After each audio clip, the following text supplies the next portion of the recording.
Whether you're a man or a woman, you are faced with a stereotype of what you should be being shoved down your throat nearly every day. Are you not rich enough as a man? Are you strong enough to be a man? Are you too emotional as a man? Are you not ladylike enough? Are you too loud as a woman? Are you not pretty enough as a woman? What causes these questions to arise, and why do men and women feel like they need to fit the specific mold made for them, even though that mold is constantly changing over time? What changes our expectations of genders? In this informative speech, I hope to answer those questions for you today so you can make a better tomorrow. Religion, a core part of who people are and a huge influence on how people see the world. Religions like Judaism, Christianity, and Islam influence a male-dominated world due to their teachings around both men and women.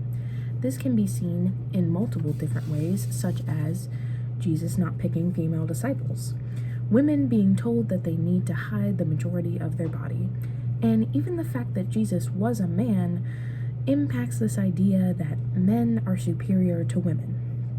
An example of male dominance being alluded to in religion I found was a verse from the Yusuf Ali translation of the Quran stating, "Men are the protectors and maintainers of women, because Allah has given the one more strength than the other, and because they support them from their means.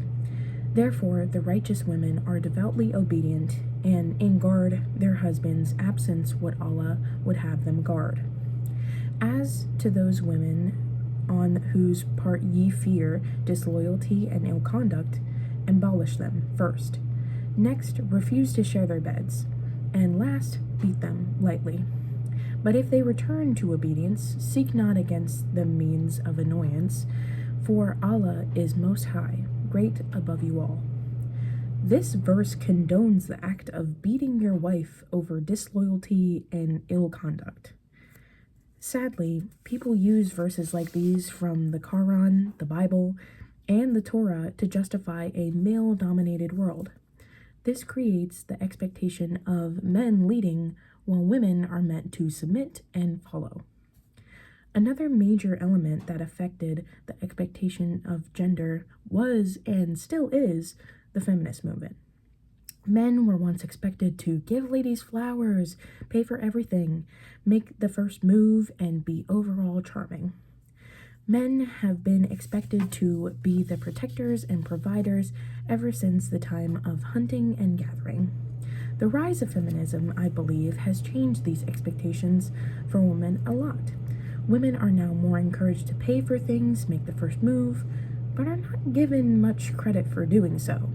Sometimes it's even frowned upon to do these things because it's seen as a step down for women because men are expected to take care of things like that.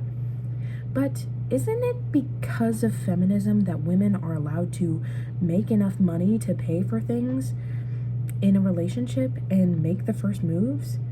Somehow people view feminism as both a step up and a step down for women.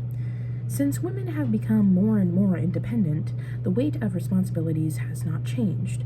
This is an issue because responsibilities should be equal among men and women. Back in the day, women were expected to take care of the home while their husbands worked. But now women are also working and are still expected to carry the weight and the entire responsibility of caring for the home. Women are working tirelessly and are still expected to have dinner for their husbands. Obviously, feminism is a great thing, and it is the reason why I'm able to speak in front of you today. Mind you, women being able to speak in some countries is still being questioned in our world today in countries like Afghanistan. But with the rise of feminism, and for it to work, society must change and even out the responsibilities among both men and women. The internet consists of good and bad effects on gender expectations. There is a side of the internet that sticks up for all genders, encourages fixing their issues in healthy ways, provides community, and embraces what it is to be a man or a woman or any other gender. Then there is the side of the internet that preys on the insecurities of men and women, encouraging them to conform into traditional and harmful stereotypes. When it comes to stereotypes for men being pushed onto them through the internet, a lot of the messages include being a strong, rich ladies' man. This can be harmful because men who see this content may feel insecure, and these messages are inherently sexist and misogynistic. As for when it comes to what women experience on the internet, we are constantly told what is wrong with us and how to fix it. Also, since the massive surge of the internet and its usage, people who don't necessarily identify with being a man or a woman, or just don't identify with being cisgendered, have been acknowledged more and accepted more. Along with this acknowledgement, hate has also risen to be thrown towards these people in hopes that they will conform to tradition. But I believe that transgender people are a beacon of hope, letting people know that expectations of and traditions of gender don't have a hold on our society like they used to, and nor should they. Every person on this earth is an individual with their own story, personality, hobbies, and creative mind, no matter what gender they are. Men and women conform to these expectations due to insecurity and not wanting to stick out as individuals because of fear of embarrassment or rejection from society. Expectations of gender have changed in good ways and bad ways, but I believe that a progression towards positive and equal change is an amazing thing for our humanity, because we truly work best when we are together and embrace what we are individually good at, no matter what gender we are.